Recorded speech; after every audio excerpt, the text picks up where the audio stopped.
Let me give you two scenarios. Scenario A, you've lost a shit ton of weight, but you still feel shit, you still feel unconfident, you still don't feel comfortable in your own clothes, you still feel weak, so you struggle to climb the stairs or bring the shopping in, for example, and you cannot fuck with the lights on. Or scenario 2, you feel stronger, you feel healthier, you feel fitter, you feel more confident. Your clothes are fitting much, much better, and you're able to actually wear clothes which you initially couldn't because you feel more comfortable. You feel way more stronger, so you're able to carry the shopping in, for example. You don't mind getting your picture taken on nights out because you feel way more confident and way more happy within yourself because of that. But the scales haven't changed as much. Which scenario would you prefer? Now, there's two types of people in the world. People who prefer scenario 2 and people who are liars. So hopefully this makes you realise that body weight isn't everything. Body weight should never be considered a sole goal or a sole outcome that you want to achieve. In actual fact, I'd go one step further and say that it isn't a goal at all. Body weight should actually be looked at as just data. And the reason why is because just because you lose a certain amount of body weight doesn't necessarily mean that the issues that you were initially facing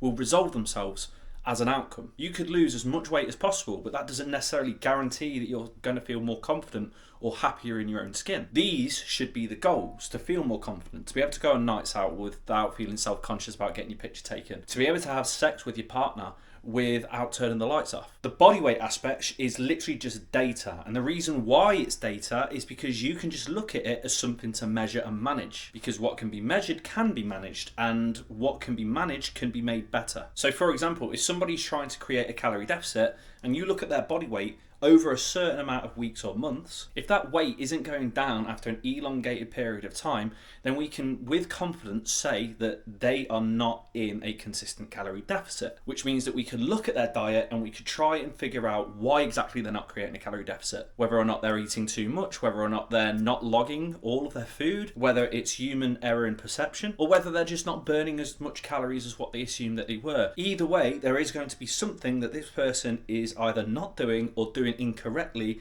as to warrant them not being in a calorie deficit. And if we change these factors and change these variables around, after a few more weeks or a couple of months, we should start seeing that body weight go down, which then gives us confidence to say that they are in a calorie deficit. Obviously, you can't judge that over the short term because body weight fluctuates massively, which is ultimately why I say never use body weight as not only a sole metric of progress, but never use body weight as like a short-term measurement of success. So body weight should only ever be viewed as data rather than a sole outcome. And as soon as you start looking at it this way, you might actually be a little bit more inspired to continue to make progress on your fat loss journey. I mean, think of it from an emotional perspective. What sounds better to you? Losing 5 kilograms, you know what I mean? Like, yeah, 5 kilograms, a little bit lighter. Your relationship with gravity is a little bit less and the scales read lower. Fantastic. Or you're able to go outside in the clothes that you want to wear, tight dress, short shorts, and feel absolutely banging. You're able to carry the shopping in or walk to the nearest shop without, your hands getting clammy or without feeling like shit. You feel confident having sex because you know that you look good naked. And you're able to take your kit off in public, for example, on a sunny day on the beach or wherever it is that you are. You're able to take your clothes off and feel great with your body. Now, which one of these two things have more emotional impact on you? And if you still have trouble deciding which one is more emotionally impactful, think about which one of those scenarios made you smile more or made you feel a little bit